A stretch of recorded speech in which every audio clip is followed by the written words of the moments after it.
Is it comfortable and warm inside that shell? No fight, no flight, just caged inside yourself. You built your nest as well as you know how, though you crave more than your fear will allow. Lisa T is in the house. How are you doing, Lisa? I'm very well, Paul. Thank you. Really looking forward to the show next week. So feeling very excited right now. How are you? You got a big tour coming up, but also we just played the Best Kept Secret, which was your last single as well. Yeah. So what we'll do is we'll take you way back how it all started, but then we'll have a little chat about the tour and obviously new music coming forward as well as we look into the future. But I mean, widely acclaimed now, actually appeared in Glastonbury. Yes, that was Last year. exciting. Oh my Yeah. God, how was that? Oh, it was amazing. It was just I was there already because I was doing some singing with a touring company called the Magic Teapot, who are it's a really cool concept. It's like a big wooden structure with a fire in the middle and it's all unplugged. So it's like acoustic guitar, Oh, wow. singers, and they serve people tea. So it's amazing because they can go on like pretty much all night because they've not got the amps. So I was already there with them. And I just thought, right, while I'm here, I have to get on a stage. So I went around every stage and I was like, if anyone drops out, if you have any cancellations, I'm just there. And eventually, I think the guy just got sick of me and he's like, do you know what, you can play? I was like, yes. Why not? I mean, perseverance. I mean, that's what you've got to do. If you get like people who keep getting knocked back with record deals, you just have to have that tenacity. And I think every artist has to have that. Yeah, definitely. I wasn't taking no for an answer that weekend. But that's a great single as well. Before we have a little blast from the past about your career up to now and how it all started for you, tell us a little bit about that single. How did the concept come around that? Yeah, so that was a co-write with Elaine Lennon, who, as you may know, is an amazing songwriter. And basically, I was introduced to her through a couple of friends, David and Doddy. They said that the two of us would really work well together. So um, the song is basically a reflection of my own sort of struggles with mental health and how I feel is best to sort of overcome that. It's quite a special song to me. We actually released it on World Mental Health Day, and yeah, for me, when I was really struggling back in the day, it was music that lifted me out of that. It was singing, um, but there was a time when I didn't know that that was my lifeline, and not that long ago, really, only a few years ago, I didn't know what it was that brought me to life and how to get out of it. So the song is basically saying the power we have is always within us. We've always got it inside us to get ourselves through those tough times, but we don't always know it because we're not taught that. So it's the best kept secret, and that's kind of the concept. Brilliant. And also, if anybody wants to check your website out as well, that there's a page on mental health, isn't there? There is, yeah, that's right. I do some work with my local radio station, the BBC Radio Stoke. I'm a mindfulness teacher and I'm also training to be a Wim Hof instructor, which is like ice cold therapy and breath work and stuff. So I'm Wow. really passionate about trying to find ways that we can improve our well-being because I think it's just so important. So yeah. And the power of music is you can't belittle it, can you? I mean, it's so powerful. I mean, it's got me through quite a few different things, and I Yeah. it's a little bit here and there, and I mean, I might not sing it live on stage, or there's sometimes I will do, and there's sometimes because I've been performing for like 20 odd years, but there's sometimes Amazing. that I will, and it became therapy, especially when I'm Yeah. on about my dad passing Oh, uh, yeah. about 4 years ago, and I went, I can't do it. This is the last time I'm going to sing this song, and then it got me through, and it's surprising how much the power of music is. It really is. Yeah, I can imagine that that must have been really hard. As I always you shouldn't think about these things, but I always think because my dad's got me into my music and I always like and he's getting a bit older and I sometimes have these thoughts like, oh God, how will I even get on stage? Yeah, but you can't Yeah. think like that. You've got to live for the present moment. But yeah, I can imagine that must have been really, really hard, Paul. But yeah, like you say, music is so powerful, whether you're listening to it, singing it, writing it, like producing it, any involvement with it. It really is therapy. And it's a Yeah. weekly program that you do at Stoke as well, at BBC Stoke. Yeah, that's right. Monday Motivation. We call it Monday Motivation with Lisa T. And I go on and I give a well-being tip to the listeners each week on how they can look after their mental well-being. Yeah. Oh, that's brilliant. But I mean, like, I mean, you're fairly young anyway now, aren't you? Still young and still got a lot of big years ahead of you. But how did it all start for you? I mean, what was that? You know, you were saying Yeah. struggling, and then obviously music fell in. But has it always been music for you from being a younger person? Well, I've grown up around music 'cause my dad he's Irish. So I've grown up around like Irish country songs and folk and oh, just beautiful, beautiful music. And he's always played guitar and he's always tried to get me singing. And so when I was little, I used to sing a lot. And then, like a lot of people do, I sort of fell out of it when I went to uni. I wasn't just wanted to go out all the time and drink, and I wasn't really bothered about doing much else. And then it was, like I say, I started struggling a lot with my mental health a few years ago. And I actually was engaged and I was ready to sort of get married and have kids and stuff. And it was like my soul was like screaming to me, like, no, there's something you've not done yet. There's something you need to pursue here. And I kept having panic attacks, and it just there was something just guiding me down a different path. So when I broke off that relationship, that's when I was like, right, I'm throwing myself into my music and just going for it. And that was when I wrote my first song, A Year Too Long. That was about that experience. And yeah, just since then I've just powered through and been like, right, I'm gonna go for this and give it everything I've got. So yeah. I mean, you said obviously mental health issues and stuff like that, which I won't pry into. I never pry into the root cause of that. But basically, with that in mind, when you actually went on stage for the very, very first time singing your own stuff, how was that? How did you prepare for that? And how did it feel afterwards?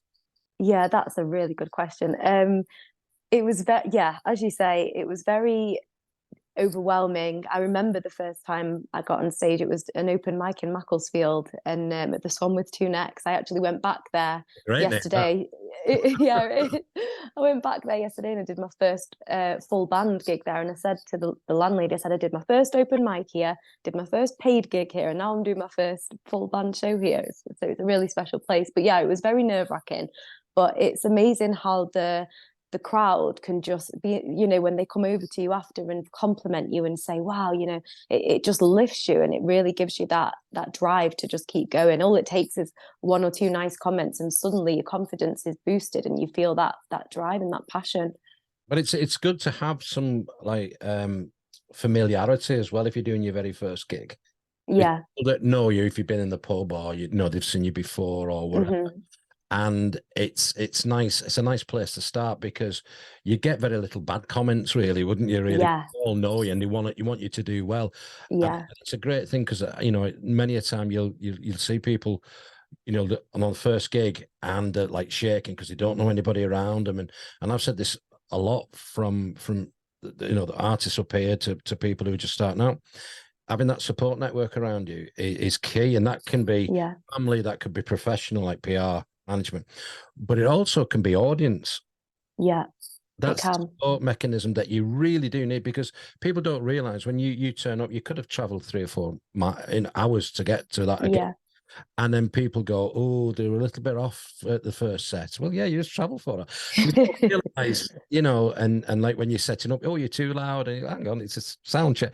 And we've gone through this, all little pet hates and that. But people don't realize that you've traveled a long way, or you might have had something on the way there.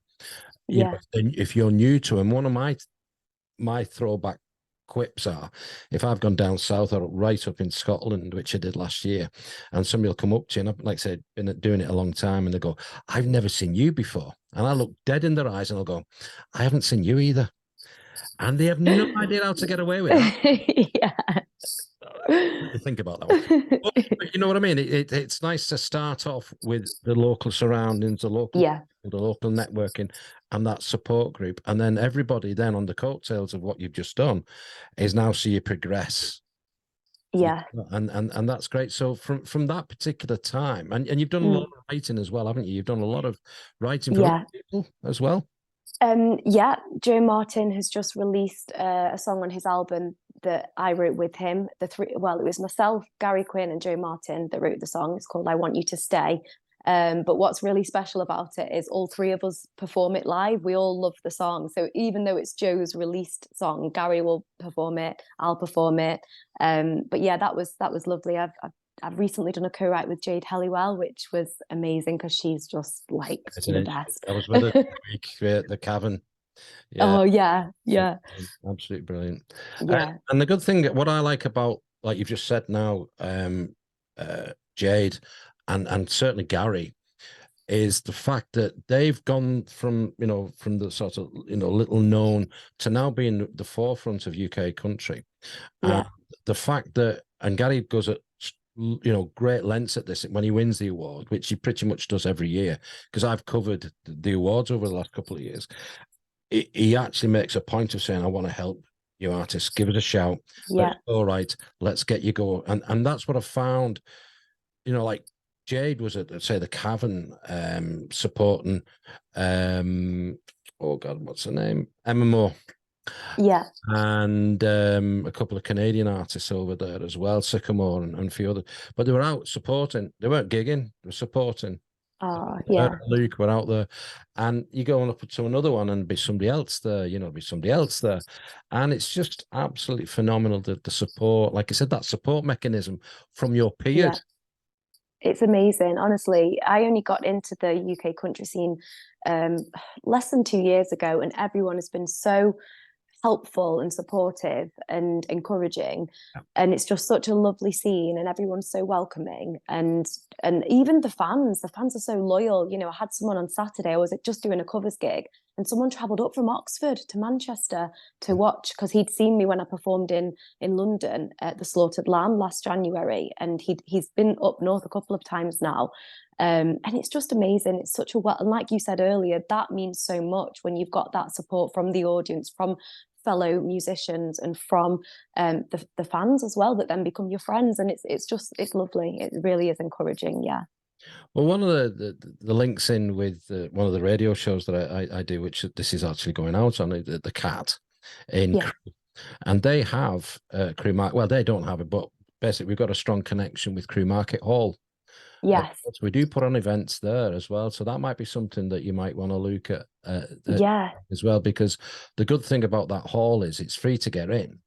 And if it's like a Friday or a Saturday, you've got a hell of a lot of footfall who are not necessarily music fans or the genre they're actually singing. They're out for a night out.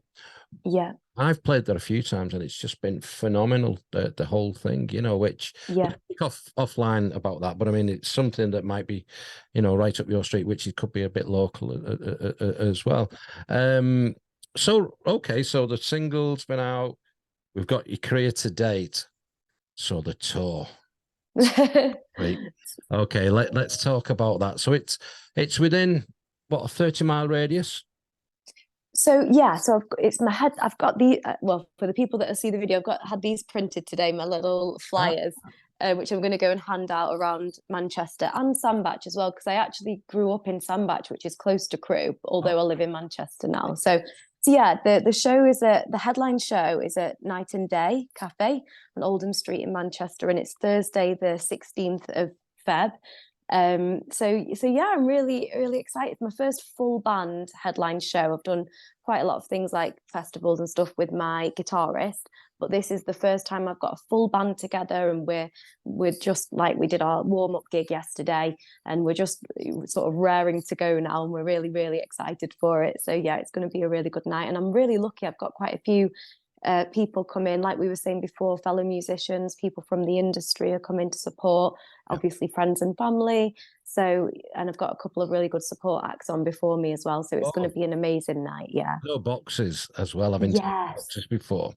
I'm looking forward to seeing them live. I think a cinema at BCMA festival. Memory serves. And I'm really looking forward to that, because Night and Day is a great venue anyway, isn't it? It's an honor. It is. I mean, you'll get like Sir Joe Nichols or somebody like that playing there as well, I know. And it's just got a vibe about it, hasn't it? It's amazing. Yeah, I was lucky enough to support Jess and the Bandits on their UK tour last year at Night and Day in Manchester, and that's what made me want to do the headline show there, because I've done the Castle and I love the Castle and it's got a lovely intimate feel, but there was something about Night and Day that I thought, this is where I want the headline show to be. So yeah, I'm really looking forward to it. No, I will. I'm. Thank you very much for the invite as well. I can't wait to see Thank you. live as well.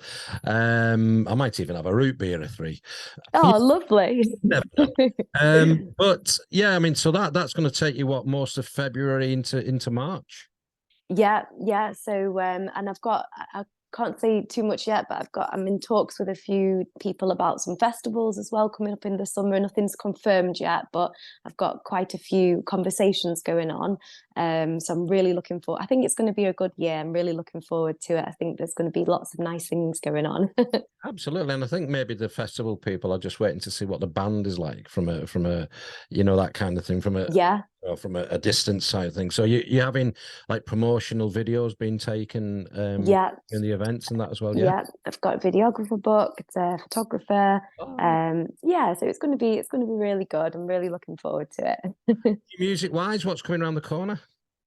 So I've got a couple of co-writes booked in as well for March, which I'm really excited about. With a couple of them are with people that I've not written with before, and then a couple of them are with people that I know I work really well with. I've got a few songs which will be played at the show that are unreleased, which may be coming out this year. So I'm sort of trying to decide whether to release a couple of singles later on or wait until maybe early next year and do an EP. So I think it will depend on the co-writes that I get done over the next couple of months, and then I'll make the decision. But yeah, I'm really excited for this year. I think it's going to be a really good one.